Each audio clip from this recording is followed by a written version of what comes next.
Hey guys, I'm Richard Fitzgerald. This is Dubai Works, where we interview the business leaders making a difference in this great city.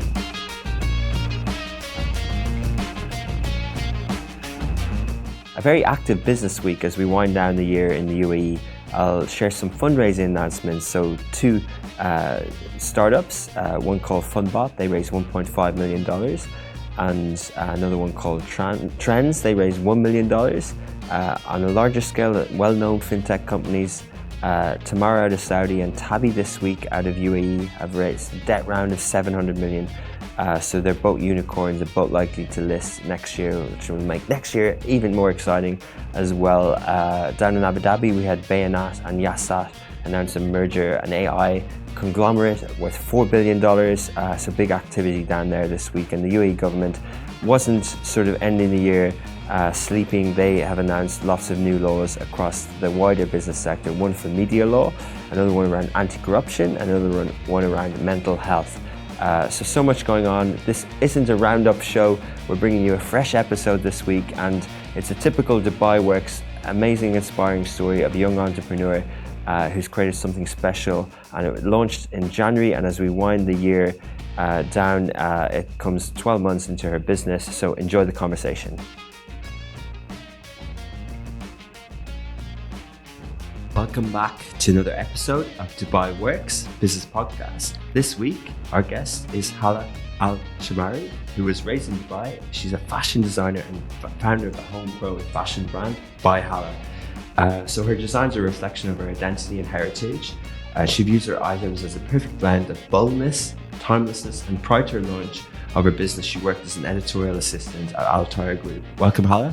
Hi, welcome. Thanks for coming on the show. Thank you so much for having me here. Yeah, so tell us a little bit about by Hala.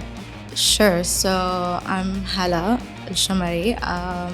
I am the owner and founder of By Hala, a homegrown brand proudly produced and designed in Dubai, United Arab Emirates. I've started this journey from 2019.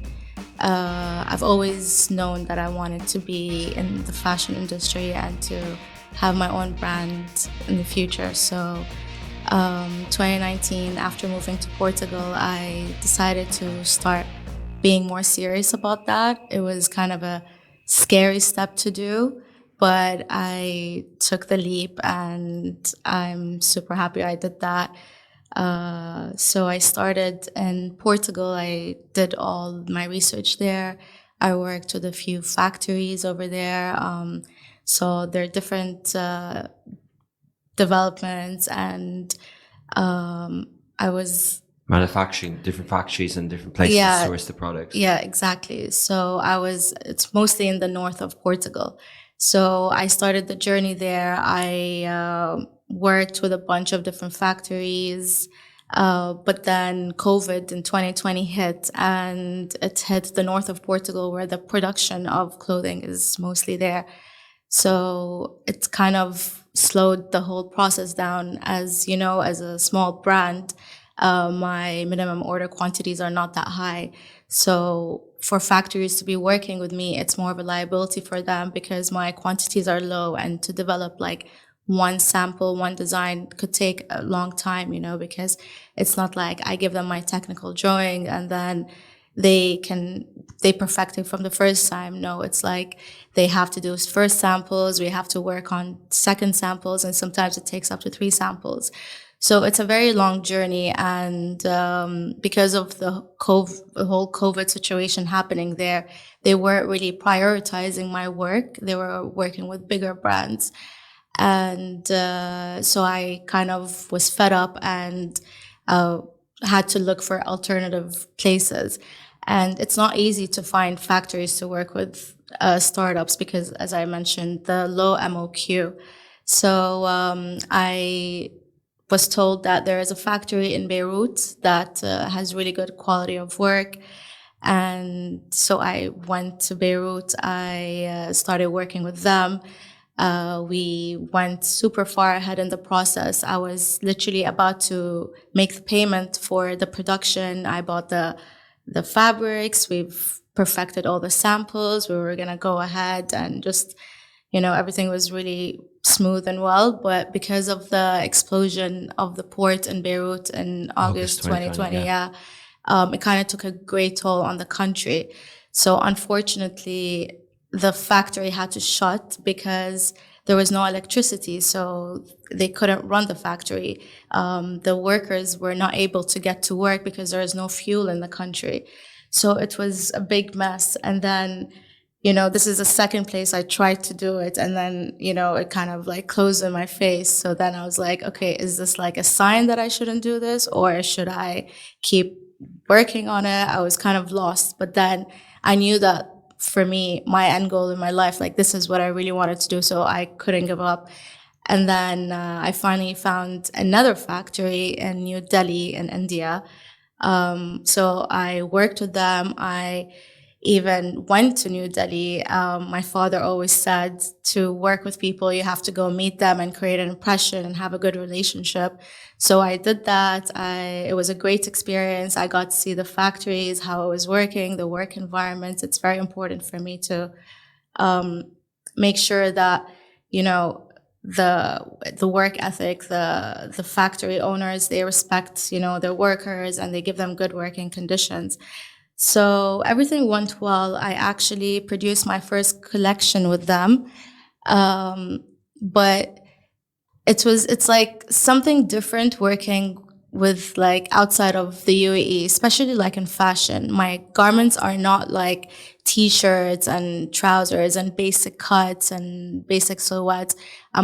It's very like open silhouettes, like draped here, so the going back and forth with samples, like, okay, make this 1 inch smaller, make this like a bit longer, time was wasted waiting for samples to arrive. Money was wasted. So randomly, a friend of mine told me that he knows someone that does really good production in the UAE, and they make really good production for bigger brands in the UAE. So especially like specifically in Dubai. So I was like, okay, let me give that a try. So I gave that a try, and it worked really well. And now I'm super happy that I made that decision of just sticking to Dubai. Mm-hmm. To be honest, I'm kind of a stubborn person, and I wanted to see different places, and I got to experience different markets and how they work. And so far, honestly, it's been the smoothest here because I'm hands-on in production. Any problem, it could be like sorted within a few hours.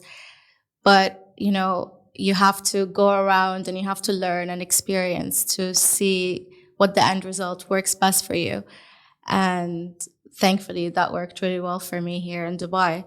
So it makes me super happy to like have it originate here in Dubai and produce in the UAE, because like, the UAE right now supports local brands, businesses, talents, which in the recent years have become better and better.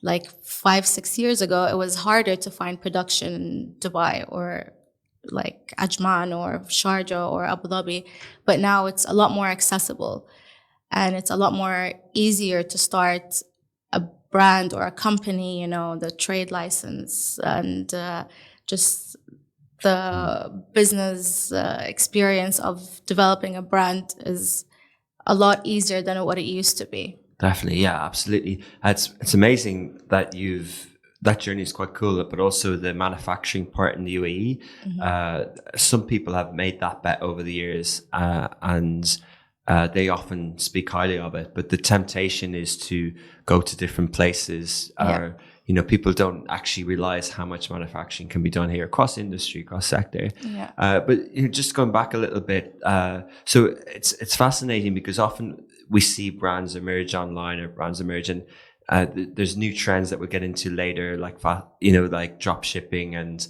not actually being close to the product. But what you seem to have done is more of a traditional. If I asked you this question as a fashion designer in the 70s, you'd probably tell a similar story.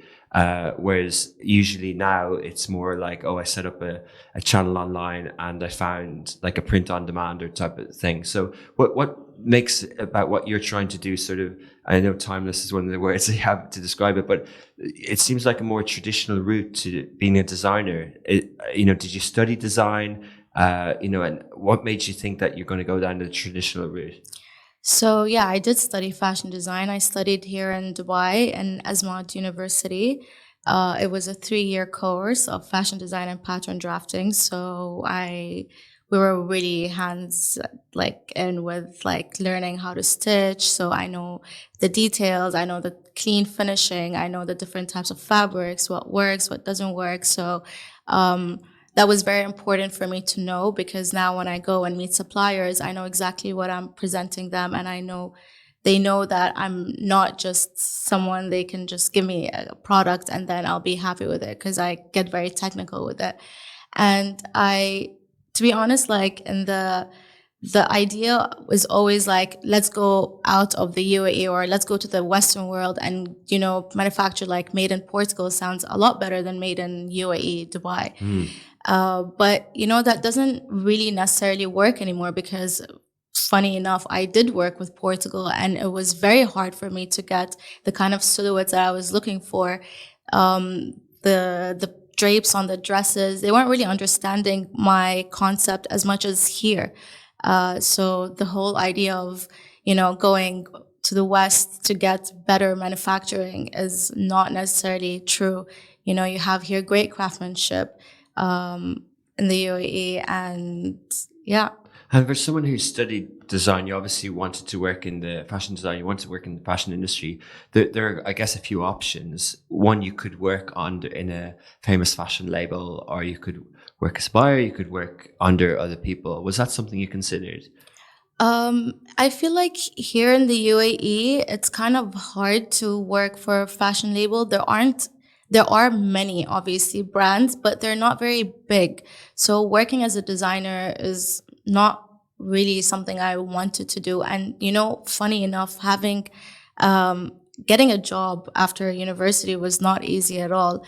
Like, if I had the opportunity to work for a big brand, like there's multiple big brands based in the UAE, like Bugasa or All Things Mochi or Romani, but they don't provide that, So I ended up working as a editorial assistant in UNAS, and it had nothing to do with the creative side of fashion. It was very Excel sheets and predicting trends.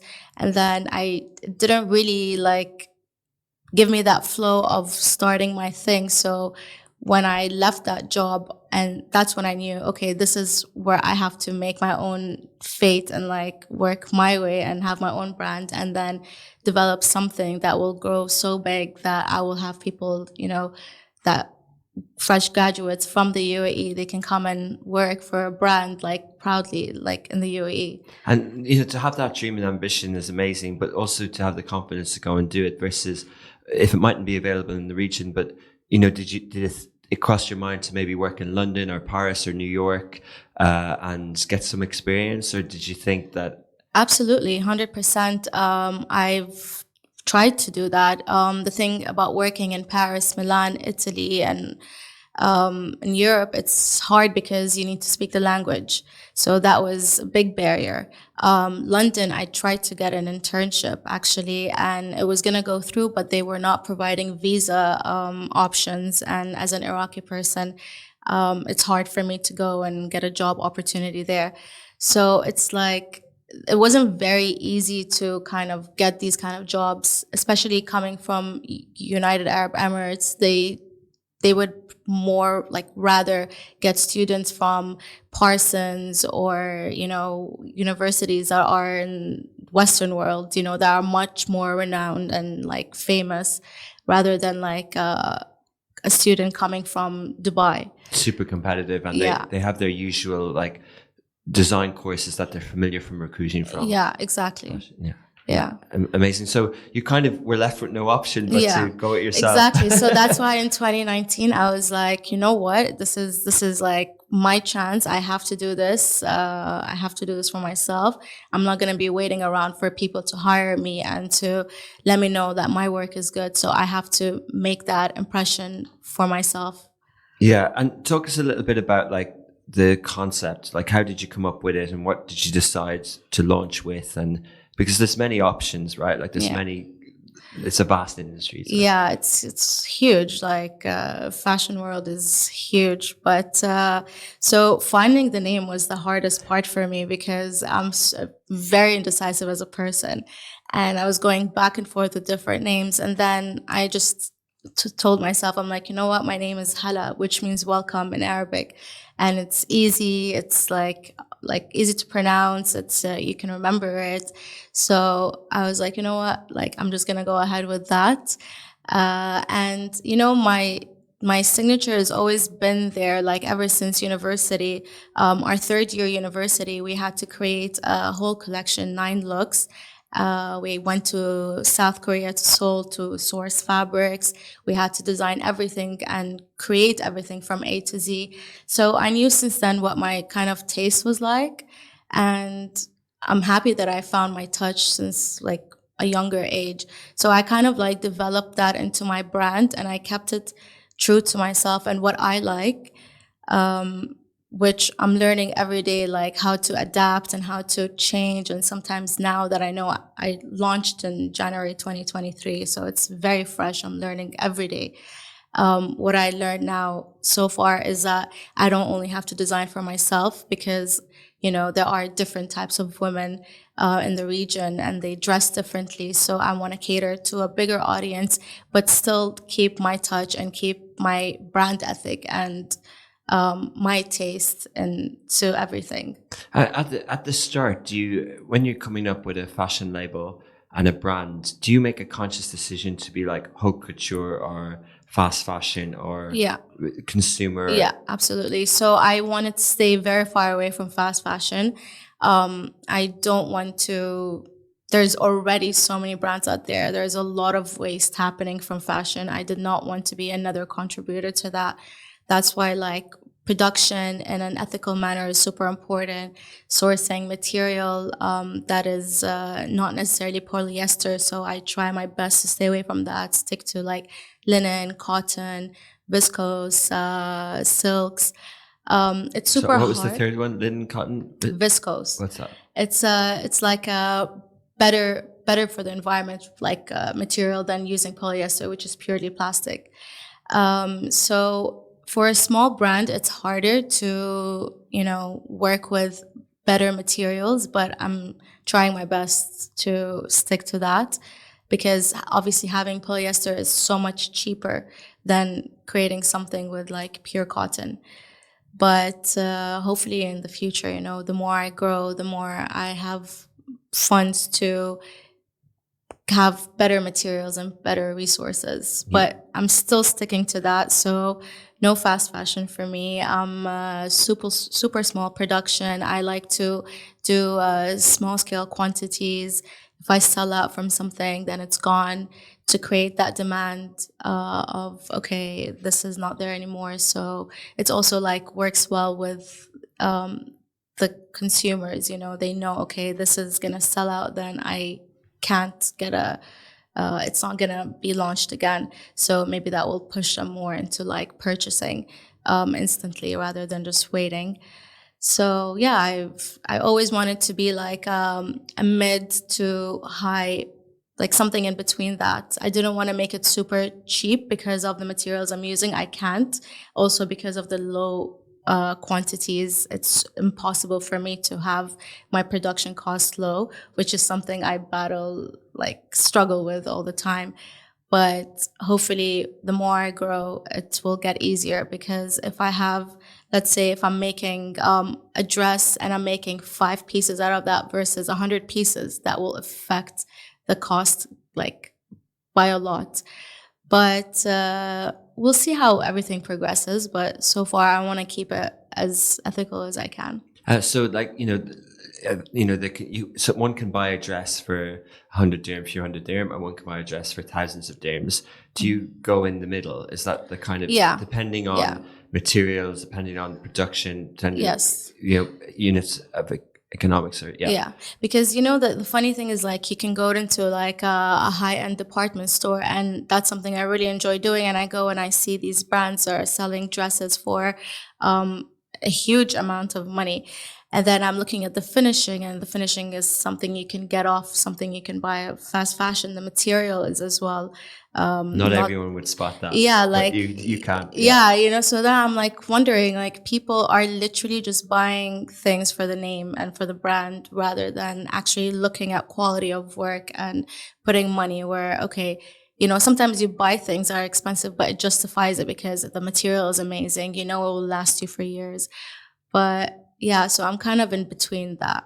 And so January 2023, you brought us up to, after 2020, you decided to manufacture in India, then in Dubai, UAE, and you have the name. So just fill in the rest of the period before launch. Did you get a license? Do you have is there a fashion license or that allows you to do that, and then distribution and also coming up with the first range? Yeah, so the amazing thing is, because I'm just solely e-commerce, so I only have a website. You can actually get a license. You don't need to spend 10,000 on a trade license.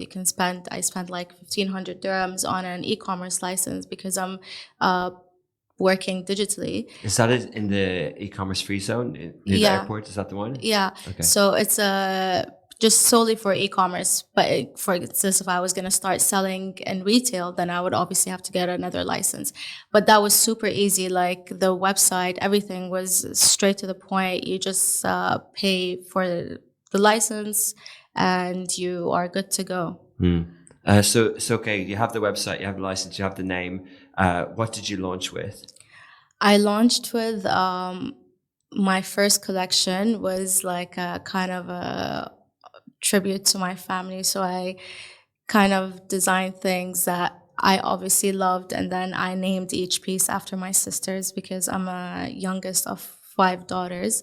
So it kind of felt nice, resonated nice with me to give that tribute, because I'm in the fashion field because of growing up with so many sisters, always being around, feminine energy, hair, makeup, clothes, fashion. So this was like a tribute for them, for allowing me to pursue this, helping me find my path. Amazing. And how did that go? Or what was it received like? And so are they dresses that you launched with? Yeah, so I launched with 7 products. It was different things. So I launched with a few dresses, short, maxi, sets, tops, pants. I actually launched with during a pop-up. So I have really good friends of mine, Raha and Fuad. They really want to support UAE based fashion brands, and they asked me if I wanted to participate. So that was a great way to launch, and it was really well because I had a lot of support. Everybody came to support, and even people who are around the pop-up, who are coming to the pop-up, they really liked the stuff I was having. And it's always the best compliment for me when people touch my material and they see the finishing and they're like, wow, the quality is great. Like, this is exactly what I wanted, So it was really good. Okay, amazing. And did you have to raise funding? Did you bootstrap it, or how did you go about it? No, I did not do that. My father, he helped me launch my brand, so he's helping me fund that. And slowly throughout the year now, for now, like my latest collection, I've done partially, like half of the production was from the money I made, like for the year of my sales. So that felt good. It was rewarding that I've used my money into putting it back into the business. And hopefully this process and the goal is that I will be solely funded by my brand. That's amazing. So it sounds like that you're doing it, focus on the product. You're manufacturing in the UAE. You have you leading it. You would be the designer and the operator of the business. I Everything. am doing everything from A to Z. I am running around fabric shopping. I am any problem with the website. I am changing the banners on the website. I am in charge of the payments. Like, I'm a one-man show. One woman show, yeah, brilliant. Yeah. Yeah, so that's good that you get your hands in, because you can really feel the business and make decisions, and it also keeps it quite lean as well. So the only bit that's outsourced is the manufacturing, but you do all the marketing yourself, the website, social media, everything I do myself. I do have a marketing company that I work with. They do my ads for me, and they do all of the technical things. E-commerce, Okay. Thank God, because I can't do it all, to be honest. But everything else, I'm super happy to be like hands-on with everything. I'm very meticulous about my work, and I respect people's opinion, but it just keep it like, that's the only thing I want from you. Like, I would not want anyone to tell me how I should be running my business, because I want to keep it original and keep it me and myself, and see how that would work. Yeah, amazing. And it sounds like a organic way to grow. Have you had much interest from the wider industry, and how's the year gone that way? Have other fashion groups sort of looked and said, oh, that's interesting, or? Yeah, like, it's still very small. I do get some comments and some I feedback. do. I get approached every now and then. So like now, for example, I got approached to participate in a festival happening in Abu Dhabi called Mother of the Nation. Yeah. So I'm participating now. I even created a collection just for that, because I know the demographic in Abu Dhabi is more Emirati, more I don't want to say conservative, but more modest wear. So I created things that would cater to them, but still keeping the essence of the brand. So I do get approached to participate in pop-ups, which always feels good, because I feel like, okay, people are knowing the brand, they see it, and they want it to be there. So this makes me very happy, and it's big steps. Amazing. And where do you get your inspiration? You mentioned before the show that you've been to India a lot, obviously with the suppliers, but where do you get your kind of inspiration, and how do you come up with the colors and everything? This is exactly it. Like, traveling is a huge source of inspiration. You know, everywhere I go, the colors of places, I always like take pictures, like seeing traditional wear, like what people wear, and try to make it more modern. I always like to want to make women feel very empowered with what they're wearing. I want, whoever wears my brand, I want them to feel, very confident, and so the confidence of your brand brings that in people. Exactly. So when because sometimes I'm not too close with the fashion industry, but I think inspiration and travel is something you'll often hear of. Exactly. Like, I know of some European designers who get inspiration in Egypt, and other people go to different places and things like that. So for now, I'm wearing a dress called the Jaipur slip dress, because I bought this fabric in Jaipur. It's hand printed. So as soon as I saw that dress, I was like, this is something I have to have in my collection.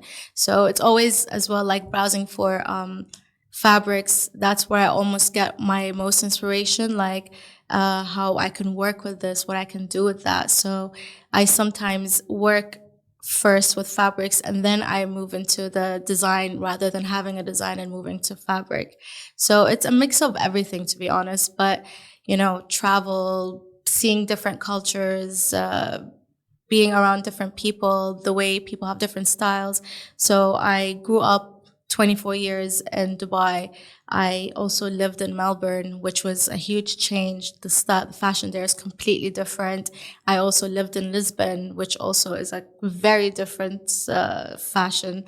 So it's like a bit of here and there. So I like to mix everything that I've been surrounded with, and kind of now making it my own. And what do you think of, this is a really interesting topic, the fashion of the Middle East today, the kind of modest type modern fashion and style? We've seen Dubai emerge as sort of a culinary destination, but now there's more fashion weeks, there's more inspiration, there's other designers that are getting well known in the region. What do you think that the kind of people will be able to comment on the region as being designer led in the future. 100%. Like the fact that there is now Dubai Fashion Week, which is great. You don't see any other city other than your main Paris, Milan, New York, London, and now there's Dubai. A small country that is being prominent in this world right now. Everybody wants to be in Dubai. They want to see what Dubai is about. So, people come here, like, for example, the giving movement is a great example and big inspiration for me. Like, I was walking around in Madrid this summer and I saw a couple wearing the giving movement. And for a second, I just stopped and I was like, wow, like, I'm super proud. That makes me really happy, Like, we need to start changing the narrative as to, like, we just want Western brands and we respect and, we want to buy from them. It's now time to shift that, and we want the world to see that we have potential in this region. We have great talent, whether it's like brands, fashion brands, food, businesses, companies. There is a lot to see in this region. So it's slowly, I feel like we're going to start shifting that by, Dubai Fashion Week. And it will, obviously now it's still small, but in 10 years down the line, it could be huge. And I'm super happy to jump on this while it's still small and happening, Definitely as an emerging industry in the emerging market. But what's your view as a designer?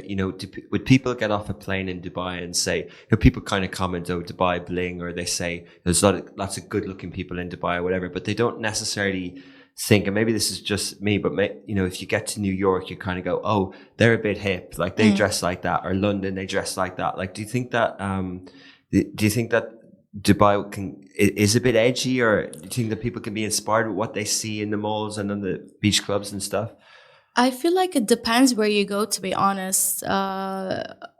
But there's such diverse, because Dubai is so multicultural. You have different people from all over the world. So all these different people, they have different tastes, different fashion styles. But there isn't really one particular way to define the fashion in the UAE. But what I can say is that people in Dubai are always well dressed. Like, you can go anywhere, people look polished, they look clean. Like, some people, if you go to Sarkal Avenue, like, that's a whole different demographic where people are very edgy and hip. They, express themselves by wearing more daring outfits. If you go to like DIFC, you have women and men dressed like to perfection. It's like a fashion show almost. So it's very entertaining to see. And I'm sure, like, when people come from abroad, they're like, wow, people here are very well dressed, they're very like polished. As to when you travel to other places, you kind of see different kind of vibes, different personalities. But I feel like here collectively, everyone really puts effort in trying to look good and keep a good image of the way they present themselves. Yeah, fair, good answer. Yeah, and talking a little bit more about the fashion industry, I kind of alluded to it earlier, but we see fast fashion is going through a phase. The Zara type brands that sort of took over the world, and all the famous ones in the US for the last sort of 3 or 4 decades. And then it's sort of evolving to a Shein style of, using data and print on demand and not making huge collections, but basically showing designs up when they think that the trend volume is there and then selling those. And that seems to be doing really well. Mm-hmm. There's obviously a lot of ethical and problems with the industry at that side, but in terms of what the consumers want, fast fashion is evolving a bit. What's your view of that outside of your brand and what you've chosen to do? So for me, like, fast fashion, basically like Zara and Shein and these kind of brands, what they do is so fashion weeks happen and they pick up on what will be like a big hit, and then they start production of replicating these items of clothing. So I've know, for example, a brand in the UAE called Lafshar. She does bags. She also is a Asmod graduate. So her bags kind of blew up, and she started seeing Zara replicating her brands. Really? So I feel like as a designer, what if I'm gonna create something and if it's gonna become famous and then I see it replicated, it's kind of like, annoying, but they're selling it at a price point which is hard to beat, So you're not always gonna go and buy the original. You're obviously, like, we've all done it, we all buy from these places. But as designers, it could be annoying to see how they replicate your work, and people obviously will buy that because of the price point. But, hopefully people will start not wanting this fast fashion new item every weekend, every outfit. They'll start appreciating wearing and buying clothing that's more timeless, that could be worn multiple times, dressing it in different ways. So from a sustainable point of view as well, it's better. Exactly. So hopefully just, also, like, with, honestly, fast fashion, the sizing is not that great. So the material as well, like, oftentimes I would buy something. Obviously, I'm guilty. I would also buy from these places, but it's like immediately you feel like you wear it and you feel it looks cheap. It's not something that makes you feel good. So hopefully with time, people will start appreciating, like, more, like, homegrown brand labels, and appreciating the work and the material and the price point that comes with it.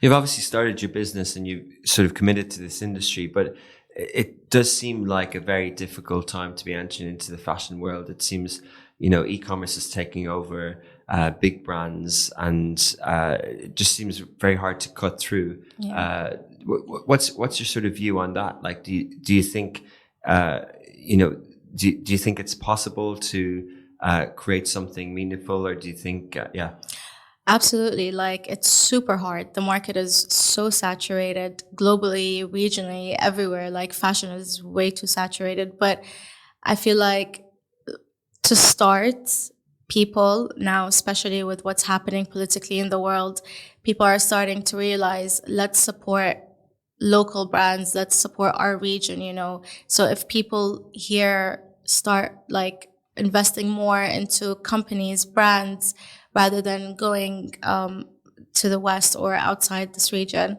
I feel like that would be a great step. We all, like, need to support each other in order for us to grow. So why not start by supporting local brands instead of, like, buying a dress from somewhere you're ordering online, which will take a few days to arrive. And then if it arrives and then it doesn't fit well, then you're, like, stuck with, oh, should I return it or should I just keep it in my closet and never wear it again? Rather than buying something from the UAE and then having same day or next day delivery and having returns, easy returns, So I feel like it is super competitive and it is hard. And oftentimes I wonder, I'm like, oh, maybe I should just quit this and have a 9 to 5 and have an easy life. But I believe that it will work. And I feel like the story that I have, I really want to break the stereotypes of, how the world perceives Middle Eastern women and how we dress. Oftentimes people come to Dubai and they're shocked. They're like, oh, wow, like, it's very diverse here. It's, like, very open. They think of us, when I moved to Melbourne, they're like, oh, do you guys have to wear the burqa? Like, do you have to be covered? Like, some people have no idea what the Middle East is like. They think we're this old school, close-minded culture, but it's not just that. Like, now we're developing, we're growing. So I want the brand to go global and to reach different parts of the world, and for the name to be very prominent as to, like, this is a Middle Eastern brand, like, women in Dubai, an Iraqi designer is designing things like that. So it's cool. Like, when I see Huda Beauty, also Iraqi, yeah, also Iraqi, makes me super happy when I go to, like, Sephora in Portugal or anywhere in the world and I see her stand there. So I'm like, this is great. This is a great step. And the whole world loves her. The whole world loves her product. So she kind of, like, made that breakthrough.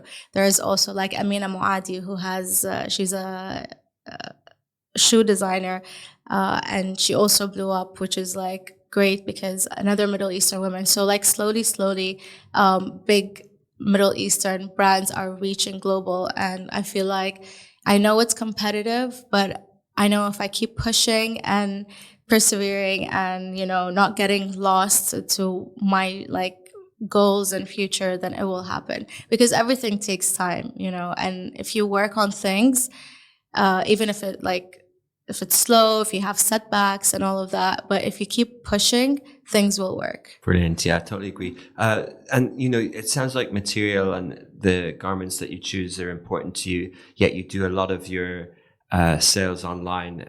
What's your plan like to get the dresses into the hands of people before to try it on? Like, do you have distribution partners lined up? And, next year, would you plan to be available on sale in stores? So as of now, I do a lot of pop-ups, and that's a great way for people who follow the brand and like the brand. They can come, they try things on. And where do you do the pop-ups? Different places. Right now, like I told you, I'm doing the Mother of the Nation in Abu Dhabi. I do at Pause Cafe. They have really great pop-ups once a month for like homegrown brands. Very great market over there. And I also do same day delivery or next day delivery and free returns. So it's super easy for someone to order something, they try it on, they like it, they don't like it, return it, like no hassle whatsoever.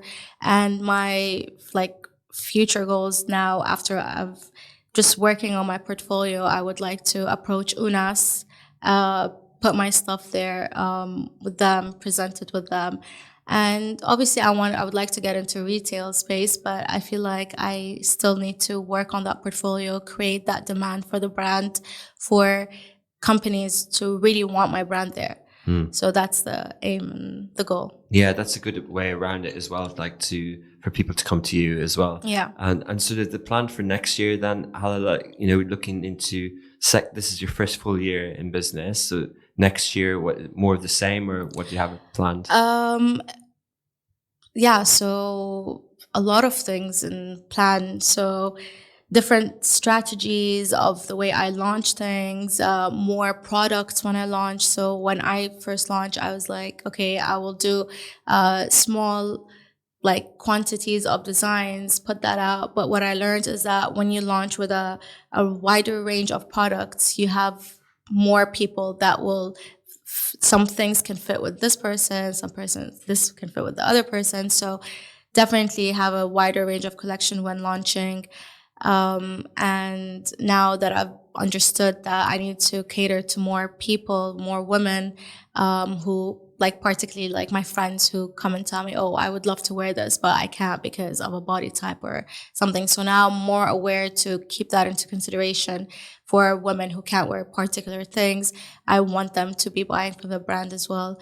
And yeah, the goal is just to get into big retail, like e-commerce brands like UNAS, to be honest. That's the dream, the goal, and to get into Net-a-Porter, Farfetch. So hopefully in the next year, I'll be talking to you in December 2024, and then you'll see my stock and my brand. Amazing. There. I like it. It's kind of traditional, but you also know that the consumers are on digital and are on e-commerce. But also, what's your view? Sort of, is this region enough? Like, can you build a brand to where you want to go in this emerging market? Do you believe that the region will emerge and be more prosperous? Or do you sort of have a more global view, or eventually having to get out, be available elsewhere? Yeah, absolutely. So I definitely want to go global. I feel like with the things that I design and the brand that I have, it could cater to vast majority kind of people, women in the world. Like someone in Europe could be wearing my brand, someone in Australia could be wearing my brand, someone in the US. So I really want to tap into that international market as well. So it's just right now my focus is to, excel here and move forward from there. But like I said, I want the brand to be global. The end goal is for people to look at a Middle Eastern brand and, respect it and come shopping you know, like if you're traveling, like now you go to places, I don't know about you, but I would like, oh, I want to go to this particular store in this country, in this city that is from there, to shop from there. So that's the end goal. Hopefully people will be coming to Dubai for a holiday and they would want to visit, you know, my store, and they would want to purchase from me. So I'm sure that will happen. Well, it's been brilliant talking to you today. It's a fascinating story and very inspiring for many others. Thanks for sharing it, and I'm sure we'll follow by Hala in the future. Thank you so much. Thanks Thank you for having me. Thank you. That was a great conversation with Hala, and I hope you got some lessons from it. I certainly was impressed, and we wish her well in the future. We'll probably have her back on in a year to, as she said, to see how it's all gone. Thank you as always to Alibaba and Hamid Hashim, who put together the show. This is available on smashy.tv, streaming app, streaming service, smart TV apps, mobile apps. If you're listening on audio, which most of you are, please do like, comment, subscribe, and share with anyone. As usual, we go live at 11 o'clock on Fridays, and then it goes out at 2 or 3 p.m. on Friday afternoon, so it's a weekend listen. And you can catch up on all the articles on Lovin Dubai about these shows. The news I mentioned at the start, you can get all that on Smashy Business on Instagram or elsewhere. This was a Smashy Business production as part of the Gus's Media Podcast Network. Chat to you next week.